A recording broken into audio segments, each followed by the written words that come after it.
क्या राहुल गांधी 24 के चुनाव में मोदी को हरा पाएंगे? क्या 24 के चुनाव में मोदी को टक्कर देने के लिए राहुल गांधी को नया फॉर्मूला मिल गया है? क्या राहुल गांधी ने 24 में सत्ता पाने के लिए पूरी जान लगा दी है? क्या राहुल गांधी अब वो सब कर रहे हैं जिससे 24 की सत्ता हासिल हो सके? राहुल गांधी कॉन्फिडेंट हैं कि वो 24 में मोदी को हरा देंगे। राहुल को लगता है कि अब उनके और उनके गठबंधन के पास वो ताकत है जिससे नरेंद्र मोदी को रोका जा सके। राहुल कहते हैं कि अब बीजेपी नहीं बल्कि कांग्रेस नैरेटिव को कंट्रोल कर रही है। क्या सच में ऐसा है? राहुल गांधी को बीजेपी कांग्रेस के युवराज का टैग देती आई है। कई बार मंच से प्रधानमंत्री मोदी ने भी राहुल को युवराज कहकर तंज कसा है। लेकिन अब राहुल समझ गए हैं कि अगर 24 की लड़ाई जीतनी है तो सबसे पहले युवराज वाले टैग को हटाना होगा। देश की जनता के सामने एक अलग छवि बनानी होगी। भारत जोड़ो यात्रा के बाद से राहुल गांधी को नई ऊर्जा मिली है। अब राहुल गांधी अपनी इमेज बिल्डअप कर रहे हैं। राहुल गांधी की हाल की कुछ तस्वीरों को देखें तो लगता भी है कि अब राहुल गांधी वो युवराज वाली छवि को पीछे छोड़ चुके हैं और अब नए अवतार में आ चुके हैं। ये तस्वीरें बता रही हैं कि राहुल अब नए अवतार में आ चुके हैं। राहुल गांधी अब 24 की लड़ाई के लिए पूरी तरह कमर कस चुके हैं। इन तस्वीरों को देखिए, ये ज्यादा दिन पुरानी नहीं, सिर्फ 2-3 दिन पुरानी हैं। राहुल गांधी दिल्ली के कीर्ति नगर में एशिया की सबसे बड़ी फर्नीचर मार्केट में पहुंचे। इस दौरान उन्होंने लकड़ी कारीगरों से मुलाकात कर उनका हाल जाना। राहुल को अपने बीच देखकर लकड़ी कारीगर फूले नहीं समाये। राहुल ने भी इस दौरान फर्नीचर बनाने के काम में हाथ आजमाया। उन्हें रंदा चलाते और नाप जोख लेते देखा गया। तो कुछ दिन पहले राहुल गांधी अचानक दिल्ली के आनंद विहार में कूलियों के बीच नजर आए। राहुल गांधी ने सिर पर रखकर बैग भी उठाया और कूली वाला बैज भी पहना। राहुल गांधी के बैज का नंबर था 756। इससे पहले राहुल गांधी एक ट्रक में सवार होते नजर आए थे। वहीं सोनीपत में राहुल धान की खेती करते महिलाओं के बीच पहुंच गए और धान की रोपाई करते नजर आए। ऐसे कई उदाहरण हैं जिससे राहुल गांधी अपनी इमेज बदलते नजर आते हैं। राहुल आम लोगों के बीच जा रहे हैं। अब राहुल को लगने लगा है कि अगर 24 की लड़ाई जीतनी है और नरेंद्र मोदी को टक्कर देनी है तो सबसे पहले खुद को बदलना होगा, लोगों के बीच जाना होगा, आम लोगों की बात सुननी होगी, आम लोगों के दर्द को समझना होगा। चांदी का चम्मच लेकर पैदा हुए इनके नेताओं के लिए गरीब का जीवन मायने नहीं रखता है। कांग्रेस नेताओं के लिए गरीब का जीवन एक एडवेंचर टूरिज्म है। कांग्रेस के नेताओं के लिए गरीब की बस्ती पिकनिक मनाने का, वीडियो शूटिंग कराने का लोकेशन बन गई है।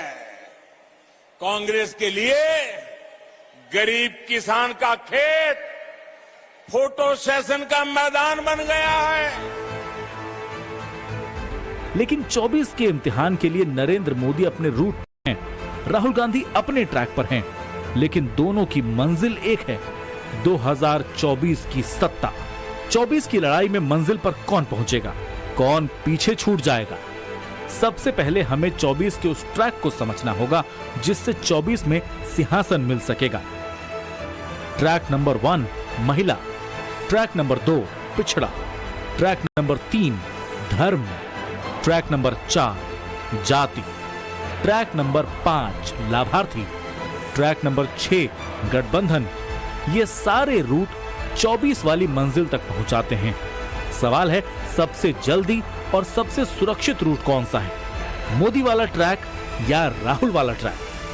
2 रिमोट कंट्रोल चल रहे हैं। ये हमारा वाला सबके सामने चलता है, हम इसको दबाते हैं, किसानों के खाते में पैसा जाता है। 2500 रुपए क्विंटल धान में आपको मिलता है। अंग्रेजी स्कूल खुलते हैं। बीजेपी छुपे छुपे रिमोट कंट्रोल दबा है नरेंद्र मोदी जी दबाते हैं, पब्लिक सेक्टर प्राइवेटाइज हो जाता है, आपका जल, जमीन, जंगल अदानी जी के हवाले हो जाता है। मैंने उनके रिमोट कंट्रोल के बारे में पार्लियामेंट में बात उठाई। मैंने नरेंद्र मोदी जी से पूछा कि मोदी जी आपका अदानी जी के साथ क्या रिश्ता है? जवाब मिला, मेरी लोकसभा की सदस्यता रद्द कर दी। कास्ट सेंसस हिंदुस्तान का एक्सरे है और एक बार ये डेटा हिंदुस्तान की जनता के हाथ में होगा तो फिर देश सब लोगों को भागीदारी देकर आगे चल पाएगा। नरेंद्र मोदी जी, आप कास्ट सेंसस से डरते क्यों हो?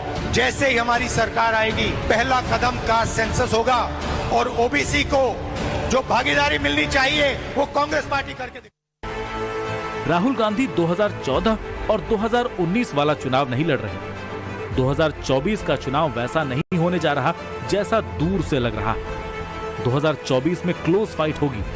24 में एक एक सीट के लिए तगड़ी लड़ाई होने वाली है। नरेंद्र मोदी 24 जीतने के लिए एक भी मौका नहीं छोड़ रहे। मोदी के पास तीसरी बार पीएम बनने का चांस है। मोदी के पास नेहरू के रिकॉर्ड की बराबरी करने का चांस है। उधर राहुल को भी मालूम है कि 2014 और 2019 के बाद 2024 में आखिरी चांस है। राहुल अगर 2024 हार गए तो 2029 में उनको चौथी बार मौका नहीं मिलेगा। राहुल चाहते हैं कि लगातार 3 बार चुनाव हारने का दाग उन पर ना लगे। नरेंद्र मोदी 24 में जीतेंगे तो इतिहास बनेगा। मोदी अभी से वो काम कर रहे हैं जिससे उनका नाम हिंदुस्तान के इतिहास की किताबों में हमेशा हमेशा के लिए छप जाए। नई दिल्ली के कर्तव्य पथ पर मोदी के नाम और काम को छोड़ दीजिए। मोदी देश के कोने कोने में अपनी छाप छोड़ रहे हैं। मेरे प्रिय 140 करोड़ परिवारजन, अभी संसद में जब महिला आरक्षण बिल पास करने का ऐतिहासिक फैसला हुआ, देश भर में हर तरफ मोदी की जय जयकार होने लगी। लेकिन राहुल गांधी चाहते हैं कि मुद्दा ओबीसी के इर्द गिर्द ही रहे। बाकी महिलाओं को भागीदारी देनी है तो कास्ट सेंसस करवाना ही पड़ेगा। और अगर नरेंद्र मोदी जी कास्ट सेंसस नहीं करवाएंगे तो जैसे हमने कहा था यहां पे, जैसे ही हमारी सरकार आएगी पहला कदम कास्ट सेंसस होगा और ओबीसी को जो भागीदारी मिलनी चाहिए वो कांग्रेस पार्टी करके दिखाएगी। वैसे हिंदू मुसलमान की पिच पर कांग्रेस कमजोर पड़ जाती है, लेकिन राहुल मुसलमान वोट के साथ साथ अब मंदिर मंदिर जाने की बात कर रहे हैं। राहुल जानते हैं कि हिंदू वोट को नाराज कर 24 में सत्ता पाना मुश्किल है। राहुल सॉफ्ट हिंदुत्व का दांव भी खेलते हैं। तभी तो चंद दिनों में राहुल गांधी अयोध्या में रामलला के दर्शन के लिए भी जाने वाले हैं। कभी हिंदुत्व पर सवाल उठाने वाले राहुल गांधी आज हिंदू को लेकर सार्थक बातें सोशल मीडिया पर लिखते हैं। सत्यम शिवम सुंदरम। एक हिंदू अपने अस्तित्व में समस्त चराचर को करुणा और गरिमा के साथ उदारता पूर्वक आत्मसात करता है, क्योंकि वो जानता है कि जीवन रूपी इस महासागर में हम सब डूब उतरे हैं। निर्बल की रक्षा का कर्तव्य ही उसका धर्म है। सवाल है, क्या भारत जोड़ो यात्रा और उसके बाद कर्नाटक और हिमाचल में मिली जीत से राहुल का विश्वास बढ़ गया है? नरेंद्र मोदी का होमवर्क पहले से बढ़िया है। कोई भी काम करने से पहले वो पूरी तैयारी करके बैठते हैं। नई संसद में पहला कानून इसी तैयारी में बनाया गया। मोदी को इसका श्रेय भी मिलेगा और महिला वोट भी मिलेंगे। राहुल गांधी ने होमवर्क करना अभी अभी सीखा। राहुल को अब लगने लगा है कि ईवीएम से नहीं, बीजेपी की जीत नैरेटिव से निकलती है। बीजेपी ध्यान भटकाकर और नैरेटिव चेंज करके चुनाव जीत जाती है। इसीलिए अब कांग्रेस ने तय किया है कि अब उसे अपने पॉइंट पर रहना है। धर्म और जाति में उसे जाति पकड़ कर रखनी है। We are probably winning Telangana. Right. We are certainly winning Madhya Pradesh. We are certainly winning Chhattisgarh. Okay. Rajasthan, we are very close, and we think we'll be able to win. Okay. So that's what it's looking like. And by the way, that's also what the BJP is internally saying. Right. We learned a very important lesson in Karnataka. Okay. And the lesson was that the BJP wins elections by distracting and not allowing us to construct our narrative. And so what we did in Karnataka we fought the election in a way where the BJP could not. Congress की time पर देख लीजिए, वहां सबसे ज्यादा जाति की चर्चा है। जाति जनगणना की डिमांड बिहार में नीतीश कुमार और तेजस्वी यादव ने शुरू की, लेकिन अब वो कांग्रेस का नैरेटिव है। राहुल गांधी अडानी पर भी बोलते हैं, लेकिन सुर अब धीमे पड़ गए हैं। अडानी पर राहुल के सुर बदलने के पीछे ये है इंडिया अलायंस के सीनियर नेता शरद पवार ने गौतम अडानी से न सिर्फ मुलाकात की, बल्कि उसके प्लांट का फीता भी काटा। अब राहुल को अगर गठबंधन की सियासत करनी है तो शरद पवार जैसे पार्टनर को देखकर चलना होगा। यही वजह है कि राहुल की कोशिश है कि गठबंधन के सभी साथियों को साथ लेकर चला जाए।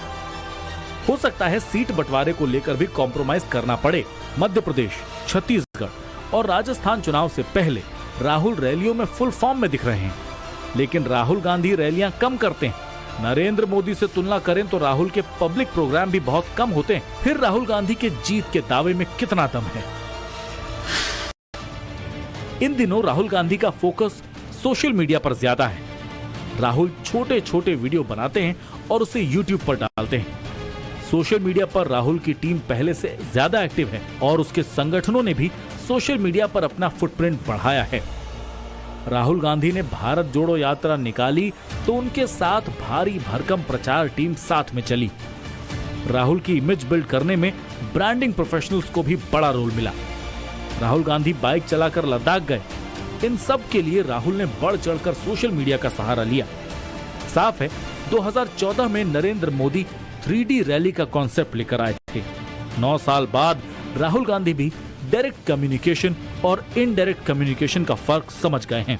राहुल गांधी सीधे मोबाइल तक पहुंच रहे हैं। उन्हें लगता है कि उनका नैरेटिव मोबाइल पहुंच गया तो 24 की लड़ाई बराबरी पर आ जाएगी। हालांकि मोदी अभी 100 कदम आगे चल रहे हैं। राहुल तेजी दौड़कर मोदी से आगे निकलना चाहते हैं, लेकिन ये इतना आसान है नहीं। चुनाव शुरू होने में सिर्फ 6 महीने का वक्त है, मतलब काम ज्यादा और समय कम। राहुल को अगर सचमुच चैलेंजर बनना है तो उनको अभी बहुत काम करना पड़ेगा। ऐसे में सवाल है, क्या 2024 में राहुल नरेंद्र मोदी को कड़ी टक्कर दे पाएंगे, या राहुल के गुब्बारे की हवा वैसे ही निकल जाएगी जैसे 14 और 19 में निकली? सबसे बड़ा सवाल है 24 में जनता किसे प्राइज देगी और किसे मिलेगा सरप्राइज।